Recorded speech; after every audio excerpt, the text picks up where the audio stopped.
Kadavallur school സ്റ്റോപ്പിൽ നിന്നും വൈകിട്ട് സ്കൂൾ വിടുന്ന സമയത്ത് വിദ്യാർത്ഥികൾ ഉൾപ്പെടെയുള്ള യാത്രക്കാരെ കയറ്റാതെ പോകുന്ന സ്വകാര്യ ബസ്സുകൾ തടഞ്ഞ് ഡ്രൈവർമാർക്ക് ചൂടുള്ള കട്ടൻ ചായ സ്റ്റീൽ ഗ്ലാസിൽ നൽകി പ്രതിഷേധവും മുന്നറിയിപ്പും നൽകി. കുറ്റിപ്പുറം ഭാഗത്തുനിന്ന് വരുന്ന സ്വകാര്യ ബസ്സുകളാണ് സ്റ്റോപ്പിൽ നിർത്താതെയും യാത്രക്കാർ ഇറങ്ങാനുണ്ടെങ്കിൽ സ്റ്റോപ്പിന് കുറച്ച് ദൂരെ നിർത്തി യാത്രക്കാരെ ഇറക്കി പോകുന്നതും. സ്റ്റോപ്പിൽ നിർത്താതെ പോകുന്ന ബസ്സുകളുടെ ദൃശ്യങ്ങൾ മൊബൈലിൽ പകർത്തി കുന്നംകുളം പോലീസിന് കൈമാറിയിരുന്നു.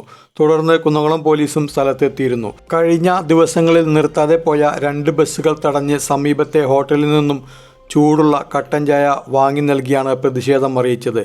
PTA vice president Sudeep, PTA committee അംഗങ്ങളായ റഫീഖ് കടവല്ലൂർ, വിശംബരൻ, പൊതുപ്രവർത്തകരായ ഹസൻ, ശ്രീരാഗ്, വാസു, മുസ്തഫ തുടങ്ങിയവരും അധ്യാപകരും രക്ഷിതാക്കളും വിദ്യാർത്ഥികളും എത്തിയാണ് പ്രതിഷേധം അറിയിച്ചത്.